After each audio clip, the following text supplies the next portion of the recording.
بسم اللہ الرحمن الرحیم، السلام علیکم۔ آپ ایزی ویزا یوٹیوب چینل دیکھ رہے ہیں۔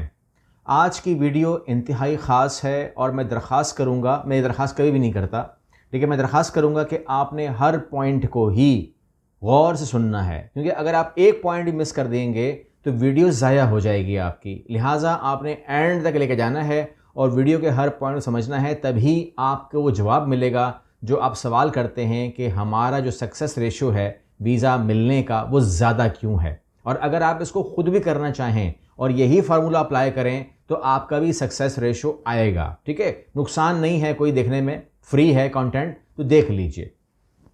یہاں پر میں نے وہ تمام پوائنٹ لکھے ہوئے ہیں اپنے سامنے جو آپ کو سپورٹ کریں گے ٹو گیٹ دا ویزا، اور بہت بڑے چانسز کے ساتھ۔ یعنی کہ کوئی بھی ملک اٹھا لیں آپ، کوئی بھی European, New Zealand, Australia, Canada, کوئی بھی ملک اٹھا لیں، آپ کے چانسز جو ہے وہ پہلے سے کئی زیادہ ہوں گے۔ یہ ویڈیو آپ کو بہت فائدہ دینے والی ہے۔ سب سے پہلے جو آپ جن باتوں کا آپ نے ادراک کرنا ہے، خیال کرنا ہے اور اس کو اسی طریقے سے کرنا ہے جس طرح میں آپ کو اس ویڈیو میں بتا رہا ہوں، تو چانسز آپ کے جو ہے وہ 90% سے اوپر چلے جائیں گے۔ ادروائز میں گارنٹی نہیں دیتا یہاں پر۔ اور ہم کن باتوں کا خیال کرتے ہیں بتا رہا ہوں میں آپ کو۔ سب سے پہلے آپ اپنے آپ کو جانتے ہیں، ٹھیک ہے نا، اپنی ایج، اپنا ایکسپیرینس، تجربہ، عمر، ہر چیز جانتے ہیں آپ، جو میں ذکر نہیں کر رہا یہاں پر، آپ ہر چیز جانتے ہیں۔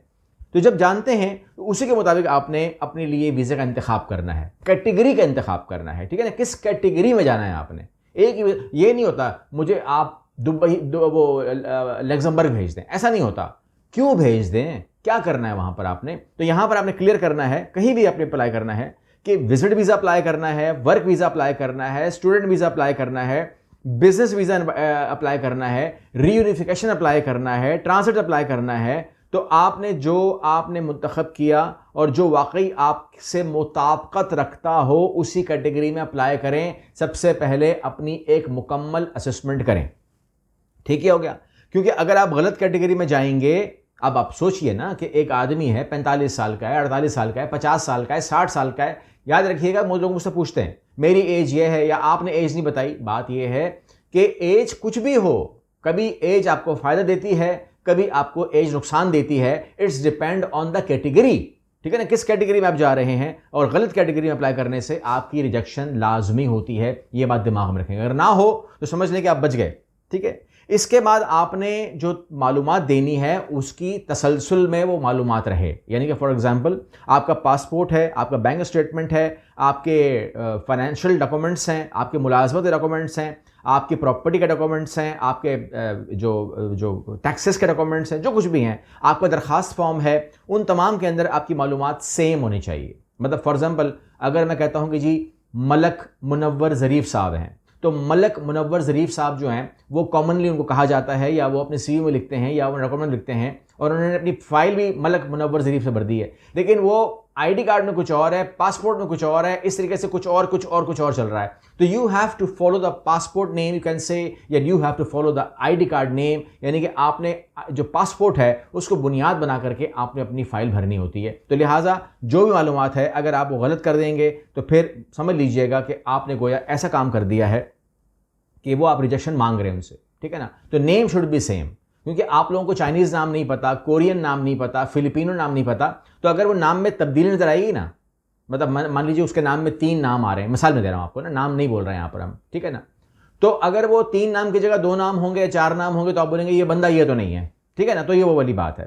یہاں پر آپ نے دکھانا یہ ہے کہ آپ کا جو اسٹیبلٹی ہے نا، جو آپ کے اکاؤنٹ اسٹیبلٹی ہے وہ آپ نے شو کرنی ہے، ٹھیک ہے۔ اب اس کے اندر بھی خیال کرنا ہے آپ نے، وہ یہ ہے کہ بینک اکاؤنٹ میں آپ نے اچانک بڑی رقم نہیں ڈالنی۔ کچھ لوگ آپ کے کنسلٹنٹ کیا بولتے ہیں، یار آپ کے اکاؤنٹ میں ہے 9 لاکھ روپے، ایک کام کر 18 لاکھ اور 10 لاکھ اور ڈال دے، ٹھیک ہے نا، تو یہ ہو جائیں گے 8 کا 18 ہو جائے گا، بہت مزہ آ جائے گا۔ یہ حرکت آپ نے نہیں کرنی ہے۔ تھوڑا ٹائم لے لو بینک اکاؤنٹ ٹھیک کرنے کے لیے، لیکن آپ نے باقاعدہ آمدن، کاروبار، تنخواہ کے ثبوت، آپ کے کاروبار کے ثبوت، کاروبار کی بینک اسٹیٹمنٹ، کیونکہ بینک کی اسٹیٹمنٹ بھی دیکھیں، آپ کی اسٹیٹمنٹ بھی لگی ہوئی ہے۔ اگر آپ ملازم ہیں تو پھر آپ کی سیلری کے ساتھ آنی چاہیے نا، آپ کی سیلری جو بھی ہے 2 لاکھ 2.5 لاکھ جو کچھ وہ آنی چاہیے۔ 8 لاکھ آئے تو کہاں سے آئے، you have to justify that نا۔ 10 لاکھ روپے آئے تو کہاں سے آئے، گاڑی بیچ دی، کیا کر دیا، تو اس کے کاغذات بھی لگا لیں، پھر تو مسئلہ نہیں ہے، لیکن you have to give the proof, ٹھیک ہے نا، رسیدیں रसीदें देनी होती हैं यहाँ पर आपको। तो बाकी अगर आपने कारोबारी हैं तो आपने ज़्यादा तक कि बैंक स्टेटमेंट लगाई है तो वो भी ज़रूरी कि आप उसको लगाएं, ठीक है। उसके बाद अपने वतन से आपने मजबूत टाइज़ साबित करने होते हैं कि आप यहाँ से मजबूत टाइज़ रखते हैं। मुलाजमत, कारोबार, जायदाद या दीगर जिम्मेदारियों के सबूत आपको देने होते हैं। आपकी फैमिली के बारे में डिटेल देनी होती है। आपका FRC MRC लगता है यहाँ पर, क्योंकि आपका जो वीज़ा ऑफिसर है उसको आपने यकीन दिलाना होता है कि आई विल कम बैक, तो आप वापस क्यों आएंगे, ठीक है ना। तो वो चीज़ आपको इस पॉइंट नंबर 4 से कवर हो जाएगी। और उसके बाद हम आगे बात करेंगे नंबर 5 के ऊपर, मुकम्मल और मुनज़्ज़म फ़ाइल जमा करने का अमल। उसके अंदर तमाम दस्तावेज़ात वाज़े हों, काबिल पढ़ाई हों, तरतीब से लगाई हों, और इसके अलावा कवर लेटर शामिल हो जिसमें आप अपने सफ़र या इमिग्रेशन का मकसद वाज़ेह तौर पर लिखेंगे, ठीक है ना। और कोशिश करेंगे कि आपकी कहानी जितनी भी लंबी हो वो एक सफ़े के ऊपर सिमट के आ जाए। ये बहुत ज़रूरी है कि आपका जो कवर लेटर है ये आपका फर्स्ट इंप्रेशन है, इसको आपने कभी ख़राब नहीं करना।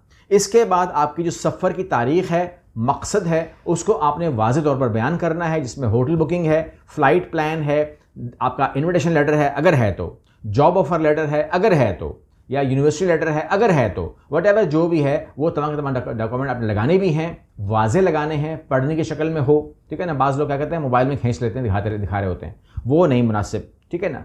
उसके बाद आप अपनी प्रिपरेशन करते हैं, क्योंकि आपका वास्ता पड़ सकता है एम्बेसी में इंटरव्यू से, आपका वास्ता पड़ सकता है एयरपोर्ट पे इंटरव्यू से, आपका वास्ता पड़ सकता है लैंड करने के बाद इंटरव्यू से कि आप यहाँ पे क्यों आए हैं, कितने रोज़ क़याम करेंगे, किस होटल में रहेंगे, फिर कहाँ जाएंगे, उसके बाद कहाँ जाएंगे, तो ये बातें कहाँ पर थीं आपकी फ़ाइल में। तो वो फ़ाइल आपके पास है। अगर आप कहते हैं कि आई हैव नो आइडिया, ये तमाम बुकिंग तो मेरे एजेंट ने की है, तो बस फिर समझ लें कि आप वहाँ से डिपोर्ट होने के लिए उसको दरख्वास्त कर रहे हैं, आप रिक्वेस्ट कर रहे हैं कि आप मुझे डिपोर्ट कर क्यों नहीं देते, ठीक है ना।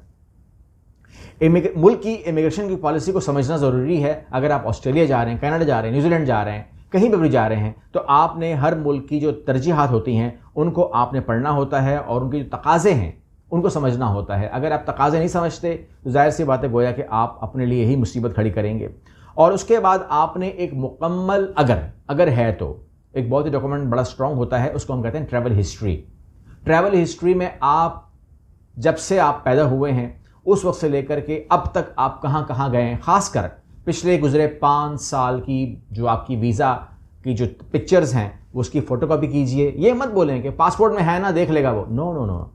ट्रैवल हिस्ट्री का डॉक्यूमेंट बनाइए, उसके अंदर तमाम वीज़ा लगवाइए और उनके ऊपर भी डेट लिखिए, और जो आपका इन आउट हुआ है उसको भी साथ में तस्वीर खींच करके साथ अटैच कर दीजिए। यानी कि एक वीज़ा लगा दिया आपने ऊपर, लेट से स्पेन में कब इंटर हुए थे तो स्टैंप होती है, स्पेन से कब आउट हुए तो स्टैंप होती है, वो डॉक्यूमेंट्स के नीचे लगा दें।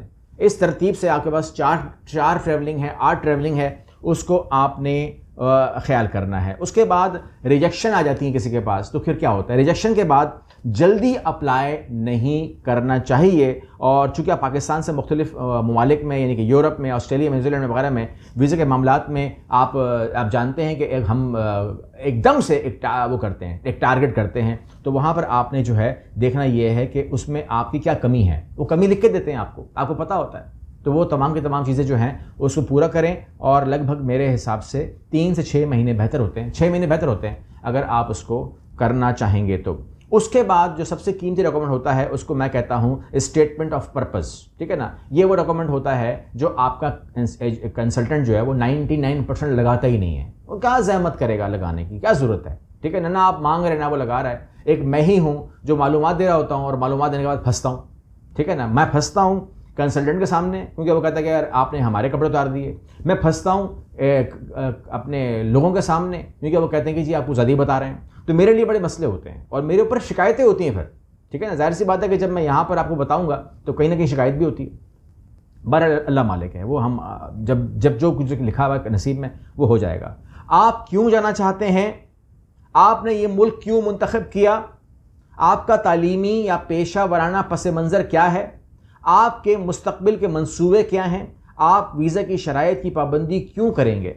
मतलब फॉर एग्ज़ाम्पल ये लेट से आप स्पेन उतर गए तो मैं वीज़ा ऑफिसर हूँ, मैंने कहा आप कब वापस जाओगे, आपने बोला कि जी मैं जो है मैं 15 तारीख को निकल जाऊँगा, 10 दिन के बाद निकल जाऊँगा ऐसे। तो मैंने कहा आप इस वीज़ा की जो शराइत हैं उसकी पाबंदी आप क्यों करेंगे, आप क्यों यहाँ रुक नहीं जाएंगे, आप क्यों यहाँ पर असाइलम क्लेम नहीं करेंगे, मुझे मुतमईन करें। तो अगर ये आप उसको मुतमईन नहीं कर सकते, अगर आपको ये समझ में नहीं आ रही है, आप कहते हैं नहीं बस मेरा यकीन कर लें, प्लीज़ मैं हाथ जोड़ रहा हूँ मेरा यकीन कर लें, ये नहीं करना, जवाब देना है उसको आपने। तो इसकी प्रैक्टिस होती है, इसकी ट्रेनिंग होती है जी, ठीक है ना। क्या सिखा रहा है आपको आपका कंसल्टेंट? बहरहाल हम तो करते हैं जी, हम तो कोशिश करते हैं कि हमारा बंदा जो है वो वापस आए और आपका जो तारुफ है, आपका मकसद, आपका पस मंज़र, मुल्क का इंतखाब, आपकी माली सूरत हाल, आपके मुस्तक़बिल के मंसूबे, आपका जो ट्रैवलिंग है उसका अख्ताम क्यों होगा, ठीक है, और वगैरह वगैरह, ये तमाम चीज़ें जो हैं ये बहुत ख़ास हैं, ये बहुत ख़ास है। और मैं समझता हूँ कि अगर आप सीखने के लिए भी इस चैनल के ऊपर सब्सक्राइब किए हुए हैं तो ये आपके लिए कीमती है। फ्री में अगर कोई आपको मशवरा मिल रहा है, मतलब मान लीजिए कि आपको मैं पसंद नहीं हूँ, लेकिन अगर आपको फ्री में मालूमात मिल रही है तो नथिंग लाइक इट, ठीक है ना। हमारे जो कंसल्टेंट्स हैं जो पसंद नहीं करते वो भी सीखें, ठीक है। सीखने में कभी भी आर महसूस ना करें, जहाँ से भी आपको नॉलेज मिलती है। और जो हमारे क्लाइंट्स हैं वो तो खैर बादशाह हैं, उनके साथ हम जुड़े हुए हैं। जहाँ का मर्जी आप मुझे बोलेंगे ना कि विजिट वीज़ा अप्लाई करना है, तो मैं आपको जो मैंने आपको स्टूडियो में बताया है ये तमाम डॉक्यूमेंट आपके हाथ में होने चाहिए, ठीक है। तैयारी भी वैसी होनी चाहिए। अल्लाह का शुक्र है जो हमारे क्लाइंट भाई बाहर घूम रहे हैं वो हमें इन्फॉर्म करते हैं कि वो इस टाइम कहाँ हैं, उनका चेक इन हो गया है, तमाम चीज़ हो गई। मैं उनका पूछता हूँ कहाँ पहुँचे हो, चेक इन हुआ नहीं हुआ, गाड़ी का मसला तो नहीं है, कुछ भी है। तो हम जो कर सकते हैं हम करते हैं। तो लिहाजा आप लोग, मैं उम्मीद करता हूँ कि आप मेरे साथ रहेंगे। अगर आप इस टाइम इस क्लिप को अगर आप टिकटॉक पे देख रहे हैं तो टिकटॉक को सब्सक्राइब कर लीजिए, बिकॉज यहाँ पर मालूमात लेने कोई बात नहीं। अगर आप डिटेल से देखना चाहते हैं वीडियो को तो यूट्यूब चैनल आपके लिए बेस्ट है। चाहे आप इजी वीज़ा यूट्यूब चैनल पे आ जाएं या आप real easy visa YouTube channel पे आ जाएं, आपको एक डिटेल वीडियो मिलेगी, वो बेहतर होती है।